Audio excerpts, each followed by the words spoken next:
Ion জুইকে নিয়ে বাংলাদেশে ফিরেছে আজ 1 মাস পেরোলো। জুইকে ভর্তি করানো হয়েছে মায়ের কলেজেই।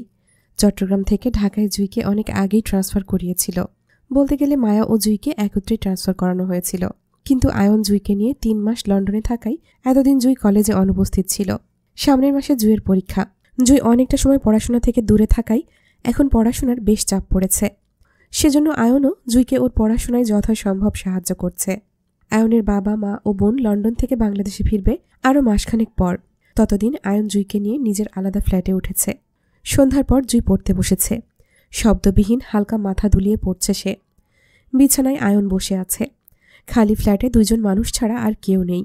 দিনের বেলা একজন মহিলা এসে ঘর মোছা, কাপড় কাচা, থালা বাসন ধোয়া, রান্নাবান্না এইসব করে দিয়ে যায়। আয়ন নাইট ডিউটি ছেড়ে দিনের শিফটে এসেছে। জুইয়ের জন্য নাইট ডিউটি সে করে না। জুইকে সকালে কলেজে নামিয়ে সে হাসপাতালে যায়। ফিরে আসে সন্ধ্যা 6টা নাগাদ। দুপুরে লাঞ্চের সময় জুই আয়নের হাসপাতালে চলে যায় মাঝপথে। 2 জন লাঞ্চ একসাথে সেরে আয়ন জুইকে ড্রাইভার দিয়ে বাসায় পাঠিয়ে দেয়। কাজের মহিলাটি আয়নের ফিরে আসা অবধি জুইয়ের সাথে খালি বাসায় থাকে, তারপর চলে যায়।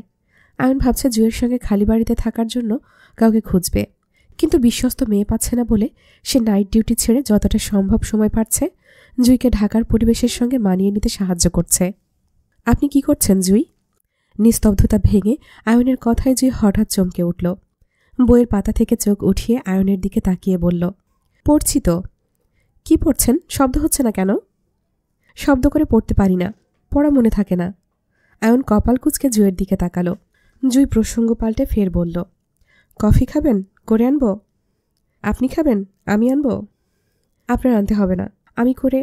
জুইকে থামিয়ে আয়ন বিছানা ছেড়ে উঠে দাঁড়ালো। সে এতক্ষণ বিছানায় বসে ল্যাপটপে কিছু মেডিসিন নিয়ে গবেষণা করছিল। একই রুমে জুই পড়ার টেবিলে বসে আছে, আর আয়ন বিছানায়। আয়ন পায়ে স্যান্ডেল পরতে পরতে বলল, আপনার পড়া ছেড়ে উঠতে হবে না, আপনি পড়া শেষ করুন, আমি করে আনছি।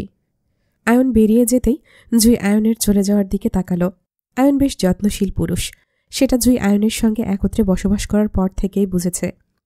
যদিও দুজনের ফোনে কথা বলার সময় আয়ন এভাবেই যত্নের সাথে কথা বলতো, কিন্তু তখন জুই অতটা আয়নকে কাছ থেকে অনুভব করতে পারেনি যতটা এখন করতে পারছে।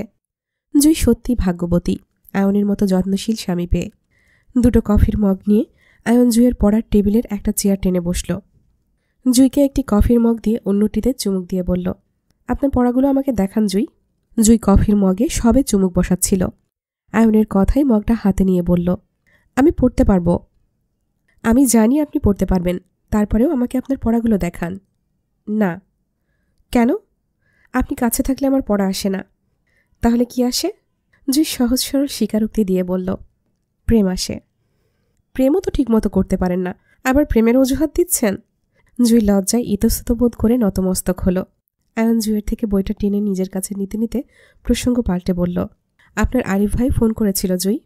অয়ন বাকি কথাগুলো শেষ করার আগেই জুই উত্তেজিত ভঙ্গিতে জানতে চাইল, কি বলেছে? বলেছে আপনাকে নিয়ে তাদের বাড়িতে যেতে।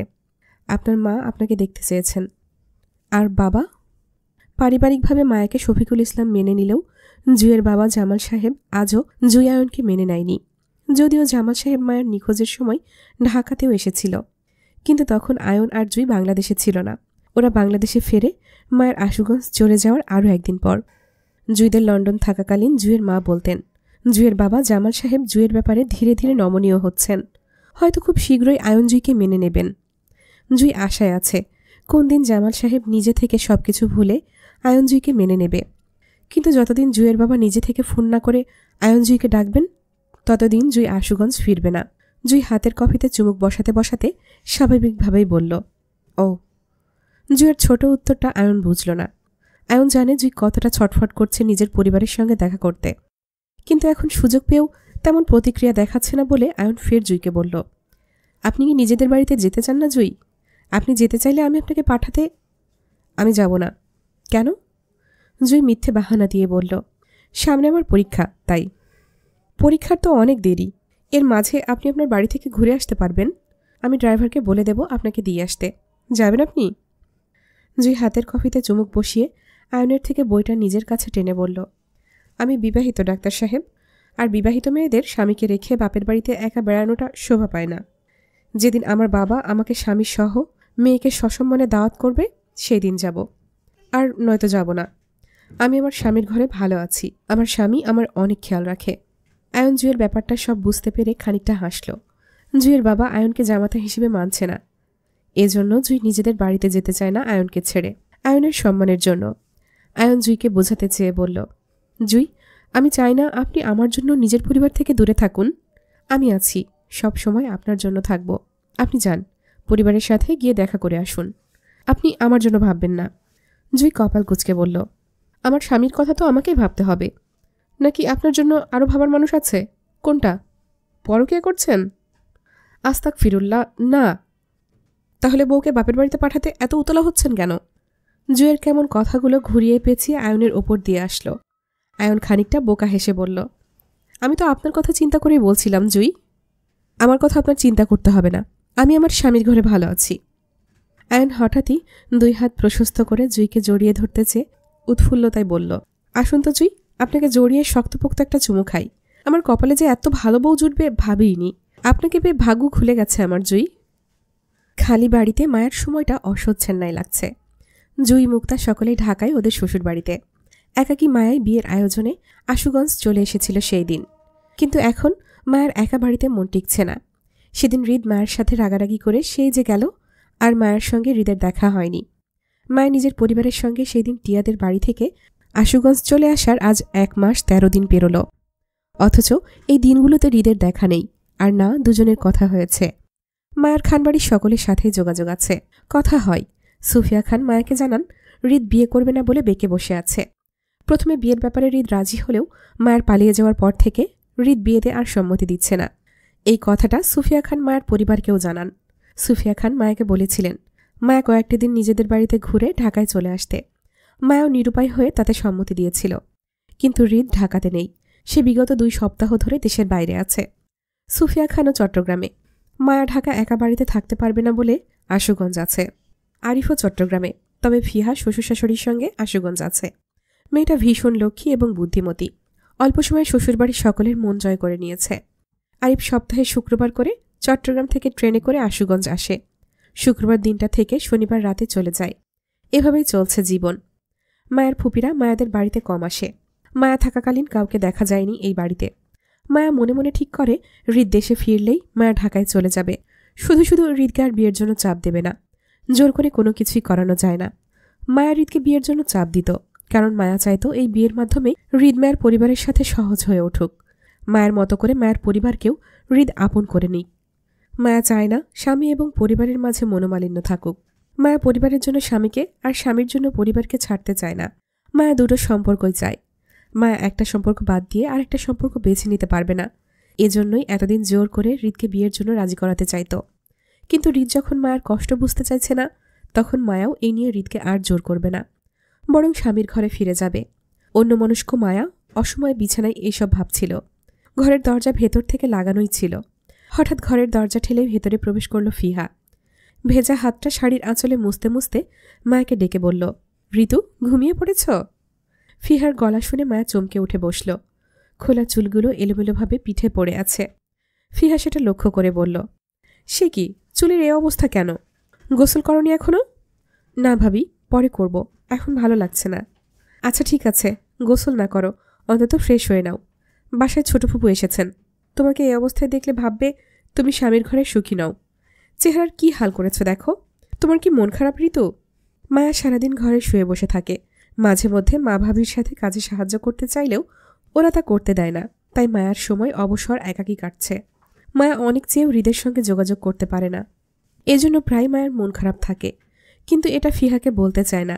মায়া প্রসঙ্গ পাল্টে বলল, ফুপি কিছু বলেছে ভাবি? না, তবে ফুপির দৃষ্টিভঙ্গি অন্যরকম, কথাবার্তাও বেশ সুবিধার মনে হয়নি। আচ্ছা যাই হোক, তুমি নিচে চলো, খাবে। বাবা তোমাকে নিচে ডাকছে। আচ্ছা তুমি যাও, আমি আসছি। মায়া সময় নিয়ে হাত মুখ ধুয়ে মাথায় ওড়না টানল। অলসতায় গোসল করেনি। সবাই খাওয়ার জন্য মায়ার অপেক্ষায় বসে আছে, সেজন্য গোসল করা হয়নি। সন্ধ্যায় করে নেবে। মায়া সবার সাথে ডাইনিংয়ে বসল। মায়ের ছোট ফুপু সালেহা মায়ের মুখোমুখি চেয়ারে বসেছেন। মহিলা বেশ কয়েকবার মায়ের মুখের দিকে তীক্ষ্ণ দৃষ্টিতে তাকিয়েছেন। মায়া সালেহা বেগমকে দেখেও না দেখার মতো করে আছে, কথাও বলেনি। সালেহার জন্যই মায়ের নাদিমের সঙ্গে বিয়ে হতে গিয়েছিল, সেজন্য মায়া সালেহা বেগমকে এড়িয়ে চলছে। মায়ের পাশে শফিকুল ইসলাম, তারপর জামাল সাহেব। মায়ের মুখোমুখি অপর পাশে সালেহা বেগম। জুয়ের মা রেহানা বেগম, ফিহা সকলেই একত্রে টেবিলে গোল করে বসে দুপুরের খাবার খাচ্ছে।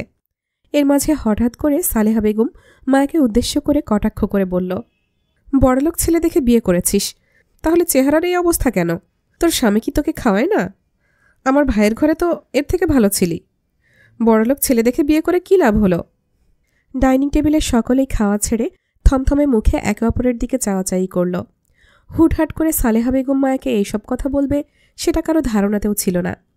তবে আগেরবারের মতো এবার মায়া আর চুপ করে সবকিছু সহ্য করল না, বরং প্রতিবাদ জানিয়ে একই সুরে বলল, আমার স্বামীর অত দামি খাবার আমার সস্তা পেটে হজম হয় না ফুপি।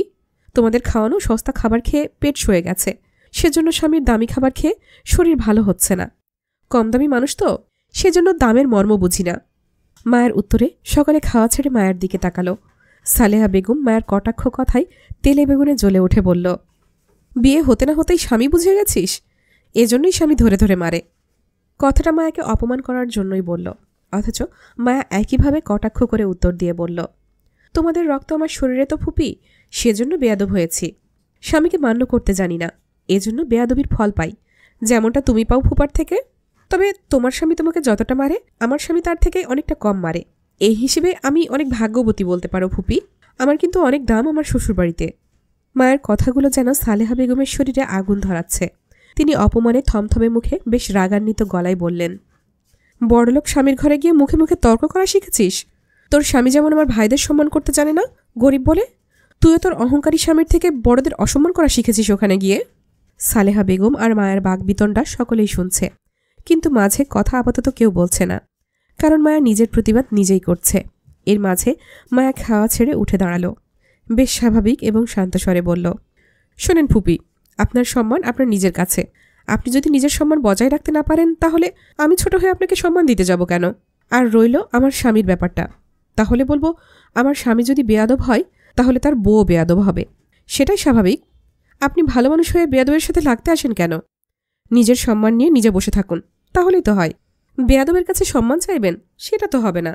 থমথমে পরিবেশে মায়া খাবার টেবিল ছেড়ে উঠে গেল।